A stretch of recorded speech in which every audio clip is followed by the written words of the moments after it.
Different location today, Moore. We're at the ballpark on the RipTydz rally deck. What is the playoff history between the Pelicans and the Charleston RiverDogs, who it looks like the Pelicans will be playing in the first round of the playoffs this year? This Pelicans team is looking pretty good and win a lot of ball games. It's all about who's hot, really, coming into the playoffs, right? I'll throw out a friendly wager to my counterpart, Dave Eccles, down there in Charleston, and wager a case of beer.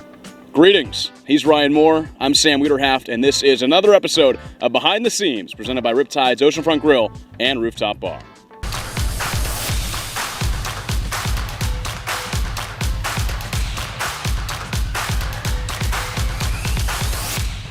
All right, welcome back. Our final episode of Season 5 of another season of Behind the Seams. A different location today, Moore. We're at the ballpark on the RipTydz rally deck. A great spot. We're looking back over the field right now, but had some storm kind of change the plans a little bit.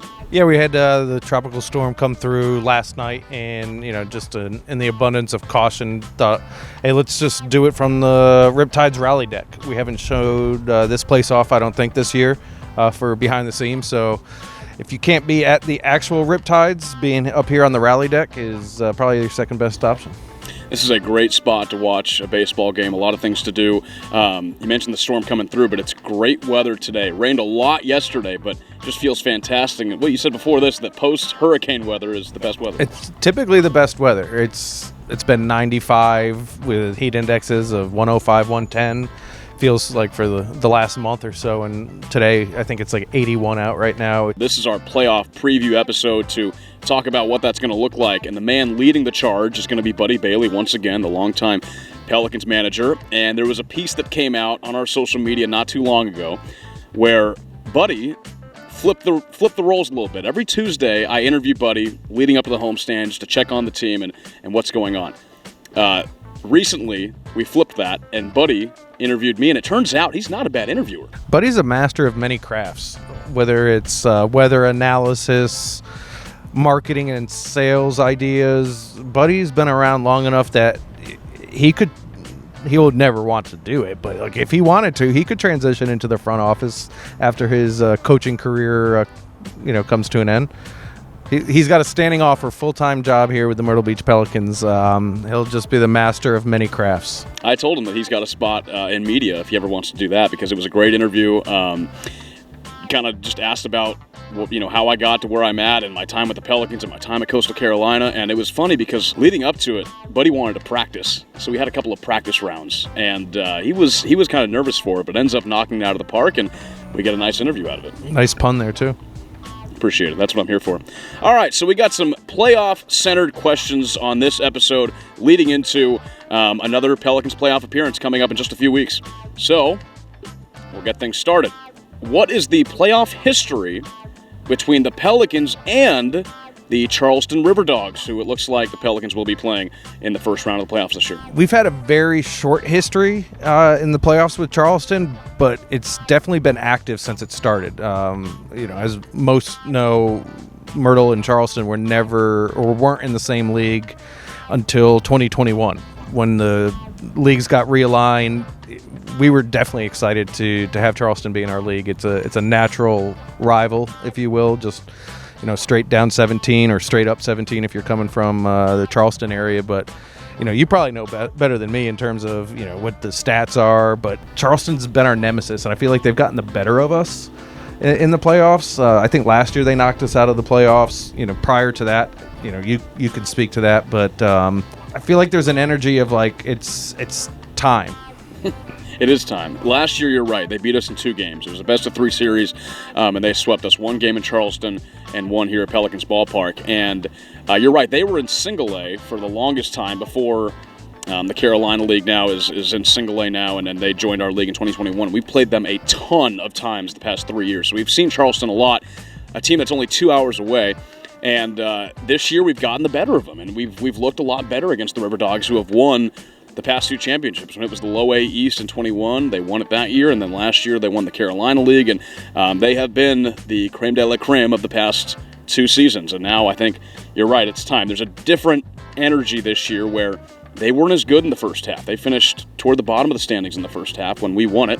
Now they have a second half surge, but this Pelicans team is looking pretty good and win a lot of ball games. It's all about who's hot, really, coming into the playoffs, right? Like it's, the Pelicans won the first half, currently sitting in second place behind Charleston in the South. Charleston obviously has had a better second half record. It feels like our team has been playing well as of late.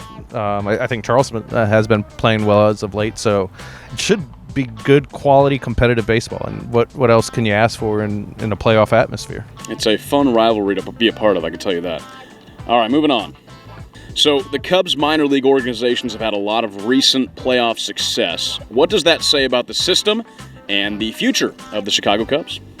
I'm not in player development, so I'll just say it from a kind of layman's or a fan's perspective. Definitely infuses energy across the entire organization. I follow a lot of the Cubs bloggers or Cubs Twitter. There's definitely interest not only at the big league level for them chasing the playoffs, but there's been a lot of talk about what's going on in the minors and talking about the fact that this team made the playoffs, and I feel like that's been happening more and more frequently over the past couple of years. And I think it's an exciting time for the entire Cubs organization, starting up in Wrigley and, making its way all the way down here to Myrtle Beach. Fun thing, I think, for a lot of us now is we're starting to see some of the guys that came through Myrtle Beach in the past couple of years starting to make an impact up at the big league level or starting to knock on the door at the AAA level and knowing that they're going to be there soon. So, well, to see the big league success the Cubs have had this year has been really fun. I mean, the previous 2 years I've been here, the Cubs have not been in contention, and now they are, and now they're starting to talk about calling up Pete Crow Armstrong, who was a Pelican in 2022, calling up Luke Little, who was a Pelican last year as well. Daniel Palencia has been up at the big league level, and he's made a big impact. It's been really, really cool to watch. And I think about last year, it was really awesome to see the South Bend Cubs win Midwest League title a year ago with a lot of the guys that we had in the beginning of the season. So we had a great first half last year. Those guys get promoted, deservedly so, and go up and win a high A championship with South Bend. And it just gets the fan base engaged, right? It gets them excited. It's always good to have team success. When your teams are winning games, it's a lot more fun to watch. And not only that, we've talked about it before, but the players get playoff experience. They get experience in big, high-pressure situations, which can never hurt. I mean, it's always good to have that experience. And Buddy's talked about that, over the years, and it's nothing recent. It's just you have to learn how to win. And by making it to the playoffs, you're learning how to play in the playoffs. And hopefully this is the year that these guys learn how to win a championship down here and, go from there. Continuing on with our playoff preview episode of Behind the Seams. And just generally, what is the playoff team history for the Pelicans? I'll shoot that right back at you. I was going to say. I was like, that seems like a you question. Well, this upcoming year will be our 13th overall playoff appearance going back to the team's inception in 1999, and we've won 4 Carolina League titles. We won the first 2 years we were a team. We won the title the first 2 years, so 1999 and 2000, and Brian Snicker was the manager, who's now the manager for the Braves. They're having a pretty good year, too. Well, they're having a great couple of years. It's been a lot of success over in Atlanta. And then we won it twice more back-to-back in 2015 and 2016, and Buddy Bailey was the manager for that 2016 team that had Ian Happ, David Bodie was on that team, just a stacked roster back in 16. That was the last time we won it. Got back there in 2022 and unfortunately lost to Charleston in 2 games, but we'll be back to hopefully win another Carolina League title for the first time since 2016. It's been a lot of success in the history of the Pelicans. 4 Carolina League titles and hoping on one more. And our final question. Can you explain what the playoff format is? What are fans going to be looking forward to in a couple of weeks? That one I can. There we go. The Carolina League is broken up into 2 divisions, the North and the South. So there's a first half champion in the North and a first half champion in the South. Then the second half of the season, you have the winner of the second half plays the winner of the first half for both the North and the South. The first half champion hosts games 2 and 3 of a best of 3 series. So game 1 for us will be in Charleston, and then games 2 and 3 will be up here in Myrtle. So we play Tuesday the 12th of September down in Charleston. Wednesday's an off day. Definitely play on the 14th. If we've won both or lost both, then the series is over. If we split the first 2 games, then you go to a deciding game 3. The winner of the North Championship plays the winner of the South Championship, also in a best of 3. And this year, the game 1 will be up in the North. Games 2 and 3 would be in the South. It alternates every year with the North team. hosting those 2 games, with the South team getting home field advantage in the championship series, but we really need that home field advantage for those playoff games. We know Charleston for that game on the 12th.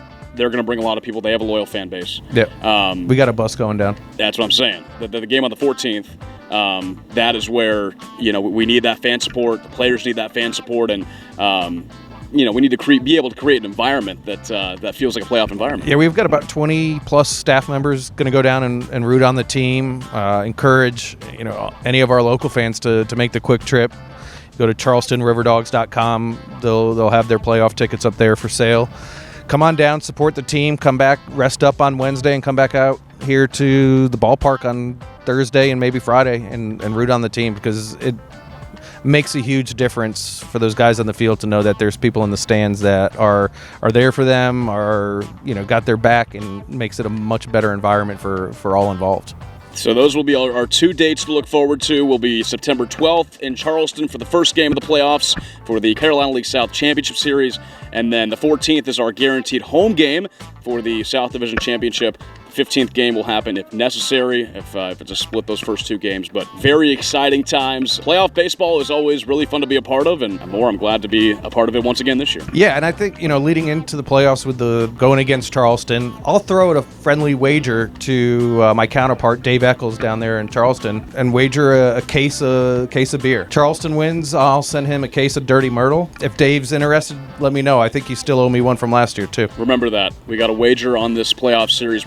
Friendly wager. Hey, we're not just playing for bragging rights here. We actually have alcohol. We got beer on the line. We have beer on the line, which is very important here in the South. All right, that'll do it for our playoff preview episode of Behind the Scenes, presented by RipTydz Oceanfront Grill and Rooftop Bar. He's Ryan Moore. I'm Sam Weiderhaft. We'll see you next time, and go Birds.